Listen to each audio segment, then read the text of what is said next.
오늘 주일 예배 시간은 복음은 무엇을 변화시키는가 라는 이 제목을 정하여서 하나님 말씀의 은혜를 나누려고 합니다. 성도님들께서는 2026년도 상반기 동안 한번 이렇게 떠올려 봤으면 좋겠습니다. 하나님 앞에 내가 어떤 감사의 그 제목들이 좀 떠올려지고 또 정리가 되고 있으셨습니까? 흔히 우리가 일반적으로 감사를 경험하거나 감사가 떠올릴 때는 흔히 이런 경우가 있지요.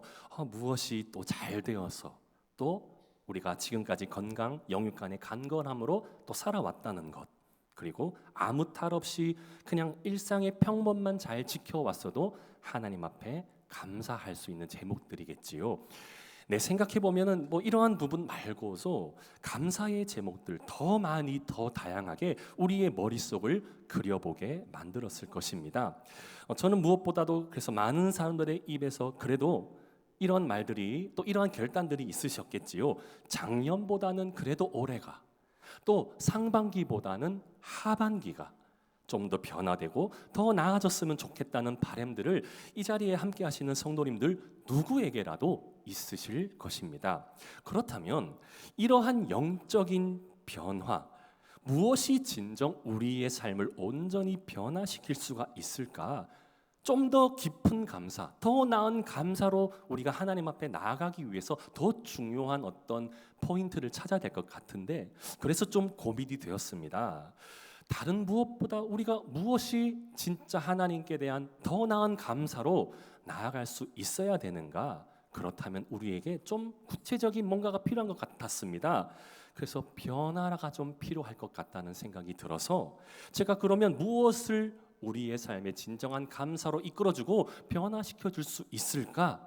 그것은 우리의 실력과 어떤 우리의 분위기가 아니라 예수 그리스도의 능력, 바로 이 복음만이 변화의 삶으로 이끌어주며 또한 온전히 그 감사의 신앙으로 더 업그레이드 시켜주는 유일한 능력의 열쇠인 줄을 믿습니다. 그래서 이 복음의 능력이 2026년도 맥주 감사주일을 맞는 우리 봉독교회 성도님들 모두에게 진정한 신앙의 변화로 또 감사의 이유가 오늘로써 끝나는 것이 아니라 더 풍성하게 간증으로 열려질 수 있기를 주님의 이름으로 축복합니다. 요즘 시대 좀 어떻습니까? 우리가 요즘 시대 보면은 스마트폰만 봐도 좀 어떠한 분위기일까요? 참 이렇게 신기하게도 폰 기능이 예전에는 전화를 받는 것만으로도 참 은혜였는데 지금은 폰 기능이 어떻습니까? 얼마나 많이 이렇게 다양해졌습니까? 몇십 년 전만 해도 그렇지는 좀 않았던 것 같은데 이제는 핸드폰이 물에 빠져도 너무 깊게만 아니라면 고장이 잘 안 나는 핸드폰도 이렇게 만들어졌습니다. 이제 물속에서도 방수 기능이 어느 정도는 잘 되는 폰들이 출시되어 나오고 있기도 하는 세대입니다. 그런데다가 우리가 새 핸드폰을 사면 속도도 얼마나 예전보다 빠릅니까? 저장 공간 역시도 얼마나 넉넉하게 이 핸드폰의 기능들이 발전이 되었을까요? 그런데 이 핸드폰이 시간이 지나면 지날수록 점점 폰 기능들이 우리가 계속 사용하다 보면 늘어질 때가 있고 또 심하면 어떨 때는 핸드폰이 갑자기 이렇게 폰이 꺼지는 경우가 생길 때도 자주 있게 되는데요. 왜 그러냐고 하니 전문가들에 의하면 현재 이 스마트폰의 수명이 있습니다. 수명이 대개는 평균적으로 2년 정도라고 말을 하는데 수명이 그렇게 다 된 것은 오랜 시간 동안 썼다는 그런 이유도 포함되어 있긴 하겠지만 우리가 또 핸드폰을 이렇게 사용하다 보면 왜 요즘은 핸드폰을 이렇게 지혜롭게 또 효율적으로 사용하려면 이게 다양한 앱들을 왜 다운로드를 받아서 써야 하는 시대이지도 않습니까? 그런 까닭에 우리가 너무나도 이렇게 어떤 경우에 따라서 앱을 설치했다가 나중에는 그 앱으로 인해서 어떻게 되느냐, 폰들이 자꾸 이렇게 뜨거워지거나, 왜 핸드폰이 너무 많은 앱이 깔렸으면 폰이 뜨거워지거나 또 배터리가 빨리 이렇게 따라앉는 그런 현상들도 나타나기도 합니다. 또 이렇게 폰 용량도 그 앱을 많아거리면 불필요하게 용량을 차지하게 되다 보니까 그렇게 되다 보면 결국 기계 작동이 느려지게 되고 수명이 빨리 닳게 하는 원인 중에 하나가 된다는 겁니다. 그래서 우리는 어느 순간 폰을 쓰다가 보면 결국에 이 쓸모없는 앱들을 하나 둘씩 삭제를 해야 할 필요성을 느끼게 됩니다. 이제 이 앱은 뭐 우리가 쓸모없으니까 필요 없겠다. 성도님들 가만 보니까 우리의 신앙생활도 폰과 같은 이런 기능처럼 비슷하다는 느낌을 받을 때가 있다는 것 같습니다. 예수님을 가만 생각해 보면 우리가 믿은 이후에 어느 면에서는 삶의 질도 또 신앙의 깊이도 향상되므로 그러니 이러한 부분들이 성장해서 우리가 감사하게 되는 부분도 하나의 이유가 되기도 합니다. 그런데 때로는 어떤 경우에는 우리 안에 이 연약함들의 모습, 옛 가치관과 옛 습관들과 옛 욕망들과 우상들이 마치 앱이 깔려진 것처럼 쌓여짐으로 인해서 이러한 안 좋은 것들이 마치 휴대폰의 앱처럼 우리의 심령 속에 깔려진 모양 마냥, 그렇기 때문에 감사의 신앙이 지속되었으면 좋겠는데 이러한 앱들이 자꾸만 쌓여지고 옛 습관과 옛 가치관이 자꾸만 내재되어 있는 터라 마치 수명이 다 된 그런 핸드폰처럼, 기능이 점점 떨어져 가고 있는 폰처럼 마치 신앙도 그렇게 정체되어 있는 기분처럼 느껴질 때가 없었는가라는 생각이 든다는 겁니다. 생각해 보면 예수님을 영접하는 것, 삶을 효율적으로 살아가길 바라는 마음으로 가만 보면 예수님을 진정으로 나의 구원의 주님으로 인정하고 그렇게 살아가야 한다라고 느낀다면 우리가 오늘 맥주 감사주의를 통해서 무엇보다 성도님들 아마 마음이 그러실 것 같습니다. 감사는 감사인데 그래도 뻔한 감사는 아니길 바라시죠. 하나님 앞에 형식적인 감사, 그냥 느낌만 갖는 감사가 아니라 조금 더 우리는 오늘 말씀을 통해서 구체적인 감사로 나아가기 위한 어떤 밑작업을 조금 더 깊게 해보자는 것이지요. 그래서 오늘 맥주 감사주의를 통해서 생각해 봐야 할 과제가 뭐냐? 조금 더 삶에 구체적으로 우리가 신앙의 적극적인 태도로 신앙의 감사가 더욱더 뜨거워 넘치도록 하기 위해 우리 신앙에 불필요한 앱을 삭제해야 할 것 같은 생각이 들지는 않느냐는 겁니다. 왜냐? 우리가 예수 그리스도를 믿고 구원의 주님으로 영접하면 결국 주께서 원치 않으시는 것들은 신앙 가운데 삭제해야 할 시기와 그 환경이 찾아온다는 맥락에서 말씀을 드리는 겁니다. 저는 그래서 생각을 해봅니다.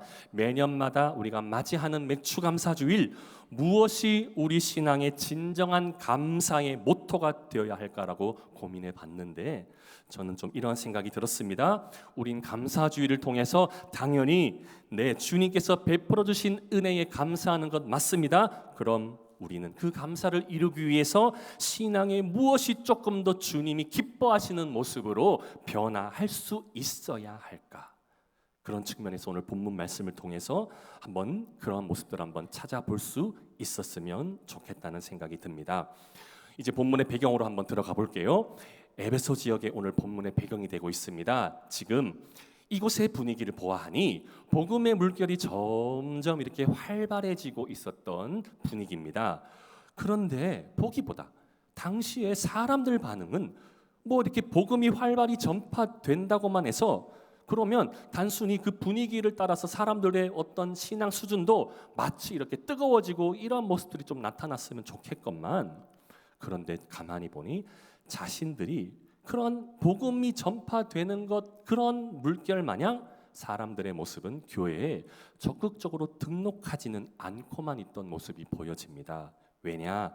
말씀 선포는 활발했지만 그 말씀에 대한 영혼들의 반응은 아직은 두꺼운 벽에 막힌 것처럼 그렇게만 시큰둥한 모습. 무엇이냐? 어떤 성령의 역사로 변화되는 어떤 신비로움들의 그러한 은혜들은 저들에게 눈동자로 확실하게 보여지고 도전이 되니까 그런 신앙의 동기는 아주 자연스럽게 이루어지는 듯하게 보이나, 그러나 하나님의 말씀으로부터 신앙의 기초가 생성되는 것이 진정한 영적으로 건강하게 성장한다는 이 과정은 아직까지는 사람들에게 익숙해진 것은 아니었기 때문입니다. 저는 그래서 오늘 에베소 지역에 필요했던 이 신앙의 과제를 좀 다루어 보려고 하는데요. 오늘날 우리가 신앙에 변화되어야 한다는 마음 누구나도 다 갖고 있으실 겁니다. 그렇다면 변화가 되어야 한다는 마음은 다들 또 이렇게 간절하실 텐데, 그러면 예수 그리스도의 진리의 말씀이, 이 말씀, 이 복음이 궁극적으로 우리 신앙에 무엇으로 변화시키는 능력이 있는지, 예수님의 복음이 진정으로 우리 신앙에 무엇을 구체적으로 변화시켜 주는지를 오늘 저는 말씀 속에서 그 은혜를 세 가지 정도로 한번 찾아보려고 합니다. 그래서 말씀을 잘 이렇게 한번 따라와 주시면 좋겠습니다. 그래서 첫 번째, 복음은, 예수 그리스도의 복음은 무엇을 진정으로 변화시키는가? 첫 번째, 복음은 생각의 운영 체제를 변화시킵니다. 본문 8절에서 10절로 한번 가보십시다. 여기 이렇게 기록하지요. 바울이 회당에 들어가 석 달 동안 담대히 하나님 나라에 관하여 강론하며 권면하되 어떤 사람들은 마음이 굳어 순종하지 않고 무리 앞에서 이 도를 비방하거늘 바울이 그들을 떠나 제자들을 따로 세우고 두란노 서원에서 날마다 강론하니라. 2해 동안 이같이 하니 아시아에 사는 자는 유대인이나 헬라인이나 다 주의 말씀을 듣더라. 바울은 에베소 회당에서 석 달이라는 시간 동안 하나님 나라에 대해서 부지런히 강론하고 있었습니다. 그러나 바울의 노력과는 너무 달리 당시 사람들의 신앙은 달라지기보다 더욱 완고해지고 있었습니다. 본문에 그래서 마음이 굳어졌고 순종하지 않는다고 지금 표현해주고 있지요. 그래서 열심히 가르쳤던 바울이 하다못해 제자들을 따로 데리고 어디로 옮기게 되느냐? 두란노 선으로 장소를 옮깁니다. 성도님들, 분명 본문 말씀 중에 하나님의 나라를 지금 말하고 있다는 겁니다. 지금 바울이 강론하는 것이 철학이 아니라 하나님의 나라를 지금 강론하고 있습니다. 아마도 드는 생각이, 회당에서 듣던 바울이 증거하는 하나님의 나라, 그러나 그 당시의 분위기는 이 사람들의, 많은 사람들의 생각 속에는 아직까지 헬라 철학과 지식에 익숙해 있었던 많은 사람들에게는 듣도 못한 소리, 바로 하나님의 나라에 대한 관점은 너무나도 머나먼 이야기처럼 들렸던 거예요. 전혀 이치에 맞지 않는 저들의 전통 지식을 깨쳐내기에는 분위기는 뭔가 변화되는 조짐은 나타나지 않았다는 겁니다. 그러나 두란노 소원으로 옮긴 그 자리에서 2해 동안 바울은 열심히 또 다시 하나님의 나라 도에 가르치기를 시작합니다. 그런데 이곳에 유대인과 헬라인은 바울의 말씀을 귀 기울여 듣는데 열중한 모습을 보여주고 있었다는 겁니다. 유대인과 헬라인이 어떠한 사람들이냐? 복음을 복음대로 깨우치지를 못하고, 전혀 유대인들은 예수 그리스도의 부활을 너무나도 인정하지 아니하는 채로 그렇게 살아갔던 사람들, 전통 의식 속에 그렇게 살아갔던 사람들, 헬라인은 그리스 철학에 그렇게 물들어 있던 모습, 그러한 사람들이 지금 바울의 말씀을 듣고 있었다는 점, 같은 하나님의 나라를 증거하고 있음에도 왜 에베소의 지역에서의 사람과 두란노 서원에서의 있었던 유대인과 그 헬라인들의 모습은 달랐던 것일까요? 성도님들, 여기서 하나 짚어낼 수 있는 게 있습니다. 복음은 그냥 안심하고 기다리다가 정해진 시간이 되면 가는 어떤 천국 가는 확정된 티켓이 아니라는 거예요. 복음은 하나님 나라의 통치를 듣고 깨달아서 마음속 심령에 온전히 받아들이는 것이 복음임을 기억하시기를 바랍니다. 예수님 시대에 많은 유대인들이 그랬습니다. 우리는 혈통, 그렇기 때문에 확정, 그래서 정해진 시간 되면 우리는 걱정 없이 천국으로 가는 것 아무 문제가 없다, 이런 식으로 생각했던 사람들이라고 말씀드렸지요. 그러나 복음은 가만히 있으면 확정이 아니라 계속해서 우리 심령을 파고드는, 그래서 우리의 삶을 변화시키고 또 우리의 삶을 만지고 다듬고 또 다듬어서 우리 개인의 신앙 안에서 하나님 말씀의 하나의 그 말씀 하나가 우리 심령을 확장시키는 그 은혜가 바로 천국, 복음. 이 복음이 가진 가장 강력한 변화력이라는 사실을 기억해야 할 줄을 믿습니다. 천국은 우리가 기다려서 죽어서 가는 천국도 생각해 볼 수가 있지만, 우리가 살아 생전에 예수 그리스도를 믿고 하나님의 말씀을 가지고 내 심령 안에서 변화되는 그 확장되는 은혜 속에 천국도 확장된다라고 성경은 가르쳐주고 있다는 거예요. 마태복음 11장 12절 말씀에 세례 요한의 때부터 지금까지 천국은 침노를 당하나니 침노하는 자는 빼앗느니라. 따라서 천국 역시도 침노를 당한다라는 지금 표현을 씁니다. 무슨 말이냐? 이 말씀의 맥락도 가만히 있으면 천국이 보장된다는 것만이 아니라 천국은 무언가 움직임이 있다는 말씀입니다. 그 움직임이 바로 예수 그리스도의 복음, 그 하나님 나라의 복음이 오늘날 우리 심령 가운데로 침투해 들어와서 그 말씀의 강력한 영향력이 확장되는 은혜의 역사가 바로 천국으로 이끌어간다는 것을 말씀하는 거예요. 조금 더 쉽게 비유해 보겠습니다. 사람들이 왜 병원에 가서 주사를 맞습니까? 왜 우리가 주사를 맞어요? 바로 항생제를 투여해서 그 항생균이 침투하여서 악성 세균을 제거하지를 않습니까? 이후에 이 항생균들이 건강한 세포를 생성하게 되고 더 나아가서 건강한 삶으로 이끌어가기 위함이 아니겠습니까? 그래서 주사를 맞는 것이지요. 바로 복음의 침투력의 은혜의 역사가 이 항생제의 역할과 같다는 것으로 이해하시면 좋은 예가 될 듯 싶습니다. 성도님들에게 그래서 복음의 항생제가 영적 건강에, 오늘 그래서 이 예배 시간 하나님의 말씀에 항생제가 투여되는 시간인 줄을 믿으시기를 바랍니다. 이 항생제가 영적 건강의 밑거름이 되셔서 하나님 나라가 우리 심령 안에서 더욱 확장되는 은혜를 경험하시기를 주님의 이름으로 축복합니다. 신학자 본헤퍼가 이런 말을 합니다. 그리스도께서 사람을 부르실 때에 그는 와서 죽으라고 부르신다. 성도님들, 죽으라고 부르시는 말이 기분이 좋습니까? 당연히 안 좋지요. 그런데 왜 주께서 사람을 부르실 때 그는 와서 죽으라고 부르실까요? 그것은 나를 죽이시려는 목적이 주된 목적이 아니라 죽어야 살 수 있다는 것을 가르쳐주기 위한 줄을 믿으시기를 바랍니다. 우리 자신을 죽이시겠다는 거 아니라 우리 죄를 죽이셔야 우리가 살 수 있다는 것을 가르쳐준 것이 복음이에요. 복음은 그래서 나를 그냥 적세적소 몇 가지만 개선시키려는 것만 기능이 있는 것이 아니지요. 복음은 나를 완전히 새로운 것으로 교체시키려는 것과 같은 줄을 믿습니다. 본문의 에베소 사람들은 복음을 듣고 새로운 사고방식을 배우기 시작했습니다. 그랬었기 때문에 이 두란노서원은 단순히 머리만 채우는 지식 성경 공부만의 그러한 모습들은 아니었습니다. 더 나아가 그곳은 하나님 나라의 사고방식을 새롭게 배우는 훈련소가 되었던 것입니다. 오늘날 우리의 모습도 돌이켜보면 마찬가지가 아닐까요?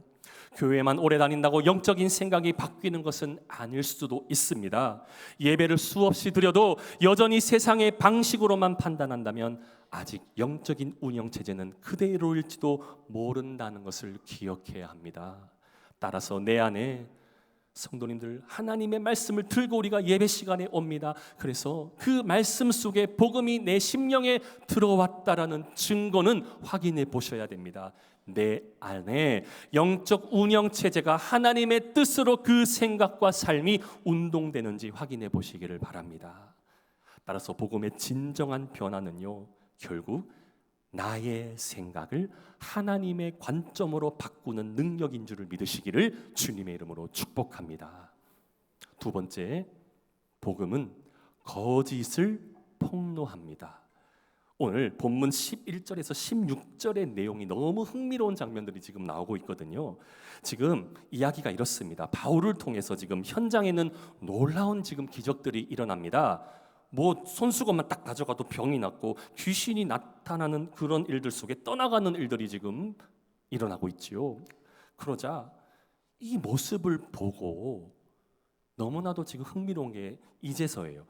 유대인들 중에 귀신을 쫓는 사람들도 유대인들 중에 있었습니다. 그들이 지금 뭔가를 흉내를 냅니다. 특히 보시면 제사장이었던 스게와의 7 아들들의 모습 보실까요? 본문 13절에 이에 돌아다니며 마수라는 어떤 유대인들이 시험 삼아 악기 들린 자들에게 주 예수의 이름을 불러 말하되 내가 바울이 전파하는 예수를 의지하여 너희에게 명하노라 하더라. 그냥 읽으면 말씀이지만 되게 코믹이에요. 아니 보세요. 바울이 전파하는 예수를 의지하게 되는 것이 아니라 예수 그리스도 자체를 의지해야지요. 그런데 보시면 15절에 그래서 코믹한 일이 일어납니다. 이 귀신조차도 진짜인지 가짜인지 구별해 버리고 있다는 거예요. 오히려 가만 보면 가짜인데 진짜인 척하는 모습이 너무 귀신들도 어이가 없다고 지금 짚어주고 있다는 거예요. 본문 14절에서 16절이 재밌어요. 유대의 한 제사장 스게와의 7 아들들도 이 일을 행하더니 악기가 대답하되 이르되 내가 예수도 알고 바울도 알거니와 너희는 누구냐 하며 악기 들린 사람이 그들에게 뛰어올라 눌러 이기니 그들이 상하여 벗은 몸으로 그 집에서 도망하는지라. 그런데 지금 중요한 것은 저들은 현재 예수님의 지금 흉내냈던 그 스게와의 7 아들들의 모습, 예수님의 이름을 몰라서 지금 이러한 실패한 일들이 일어난 것이 아니었습니다. 무엇이 문제였느냐? 예수님의 그 존귀하신 이름을 감히 싸구려 주문처럼 사용했었기 때문입니다. 당시 에베소는 문화적으로 마술과 주술이 유명한 도시로 잘 알려져 있었다고 합니다. 그랬다 보니 당시 사람들은 마치 신의 이름을 가지고 마치 부적처럼 사용하고 있었다고 전해집니다. 즉 이런 맥락에서 저들은 예수조차도 하나의 마법 도구로 생각한 것입니다. 성도님들, 어디 예수님의 존재가 부적과 같습니까? 아닙니다. 주님이십니다. 그런데 귀신이 이렇게 말을 해요. 예수도 내가 알고 바울도 내가 알거니와 너희는 누구냐? 그리고 귀신 들린 사람이 오히려 7명을 때려 눕혀버리는 정말 뒤집어 엎어버리는 이상한 일이 지금 일어났던 것입니다. 성도님들, 그래서 마귀의 세력도 그래서 호락호락하지 않다는 것을 기억하셔야 됩니다. 귀신조차도 아는 거예요. 오늘날도 비슷한 경우가 있습니다. 어떤 사람들은 종종 기도를 주문처럼 사용하기도 합니다. 마치 헌금도 주식 투자처럼 생각하는 사람들도 더러는 있습니다. 신앙 역시도 성공의 수단으로만 사용하려는 사람들도 있습니다. 그러나 복음은 이러한 가짜의 능력을 폭로한다는 것을 기억하시기를 바랍니다. 칼 바르트가 이런 말을 합니다. 하나님은 인간의 종교적 욕망을 만족시키기 위해 존재하지 않는다. 하나님의 목적은 하나님의 일을 이루시기 위함이지 인간의 욕망을 만족시키기 위해 그분이 존재하는 것이 아니라는 것이지요. 경우에 따라 종종 사람들이 어떻습니까? 하나님을 이용하려 할 때가 있지만 우리 하나님 쉬우신 하나님이십니까?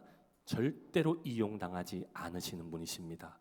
오히려 성도님들, 하나님께서는 우리를 변화시키십니다.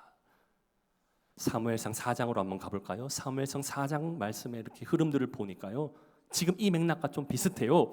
구약의 이스라엘 백성들은 전쟁터로 여호와의 법궤를 전쟁터로 가져갑니다. 왜였을까요? 뭔가 마음에 심리적으로 좀 안정과 믿는 구석을 하나 두고 싶었겠지요. 그런데요, 이들은 순수하게 하나님의 임재를 의지하려는 모습이 아니었습니다. 가만 보니 저들은 법궤를 마치 부적으로 사용하고 있었던 겁니다. 그랬던 결과 전쟁이 어떻게 되었습니까? 참패로 끝나고자 되었습니다. 왜냐? 우리가 알다시피 하나님의 법궤는요, 무엇보다 하나님께서는 부적이 아니기 때문입니다. 본문 앞서서 스게와의 아들들이 범한 그러한 실수와 같았음을 보여주는 예화였던 겁니다. 성도님들, 하나님의 말씀과 복음은 부적이 아니라 그 자체의 능력이 있으시기 때문에 그것으로는 우리의 삶을 하나님의 사람답게 변화시키는 것이 복음의 능력인 줄을 믿으시기를 바랍니다.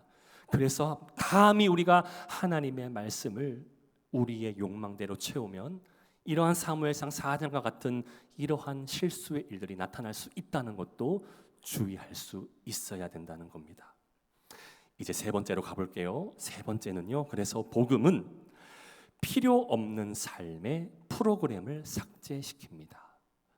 본문 17절에서 20절에 많은 사람들이 회개합니다. 그리고 이 지역에 놀라운 일이 벌어집니다. 19절에 보니까 마술하던 사람들이 책을 모아서 그 책들을 불사지르게 됩니다. 보면요, 이들의 책들의 가짓수가 얼마나큼 되었다고 기록되어집니까? 은 5만이나 되는 가치였습니다. 오늘날 가치로 환산하면 엄청난 금액일 수도 있겠지요. 성도님들, 왜 이 사람들은 과감히 이 책들을 불태웠을 수 있었을까요? 요즘 시대 분위기라면 당근에 좀 내놓아서 중고로 팔아도 좀 되지 않습니까? 그래도 돈이라도 좀 받으면 생활비라도 좀 될 터만, 혹은 가난한 사람들에게 나누어 줄 수 있어도 되잖아요. 그런데 왜 불태웠을까요? 저는 그렇게 봅니다. 저들은 다시는 과거로 돌아가지 않겠다는 결단인 줄을 믿습니다. 우리는 보통 예수 믿고도 여지를 좀 남겨두는 일이 혹여나 없었을까요? 혹시 모르니까, 혹시 내가 예수 믿어도 혹시 모르니까, 나중에 필요할 수도 있으니까 하나님 믿기는 믿고, 그러나 세상도 적당히 붙잡고 은혜도 받고 죄도 즐기려는 마치 이러한 모습이 우리에게는 없었을까요? 그러나 오늘 에베소 교인들은 달랐던 겁니다. 복음을 제대로 만나자마자 자신들의 우상과 결별하기 시작했다는 겁니다. 여기서 저들에게 중요한 것은 과거의 책 자체가 문제가 아니라 이들이 의존 대상은 뭔가 하나님이 아닌 다른 것들을 의존했다는 것이 문제였다는 것이겠지요. 저들은 아마도 그 책을 통해서 미래를 알고 싶었을지도 모르겠습니다. 주술적인 것이 발달되었으니까요. 스스로를 통제하고 싶었을지도, 그 불안감이 해결하고 싶었을지도, 결국 저들에게 그동안에 해왔던 일들은 우상 숭배의 모습이었다는 것입니다.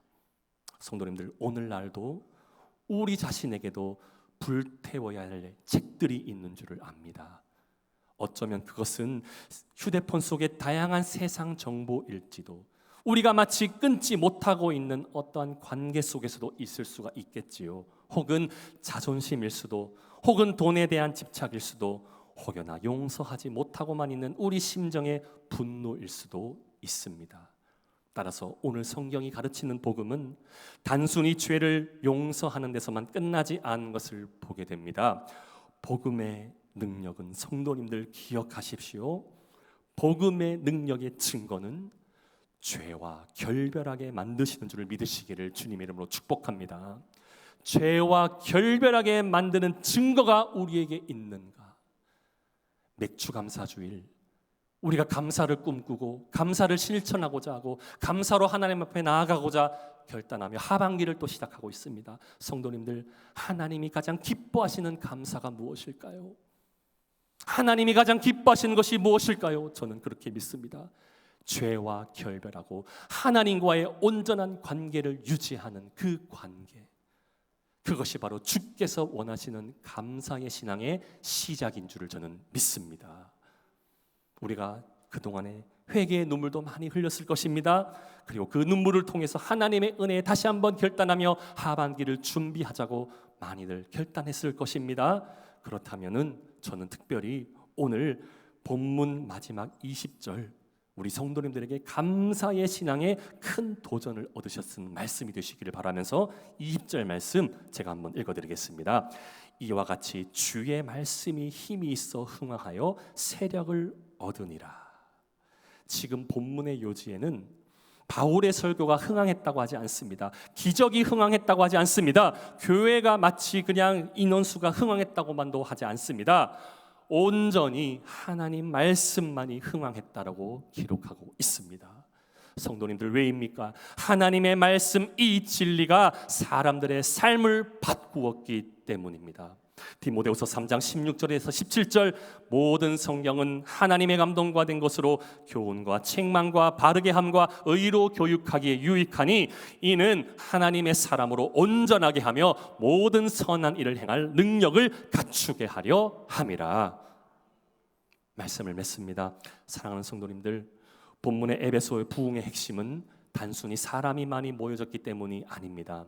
사람들이 하나님이 원치 않는 것들을 하나 둘씩 삭제했기 때문인 줄을 믿습니다. 따라서 복음은 그저 하나님 말씀만 다운로드만 하는 것이 아니라는 것이지요.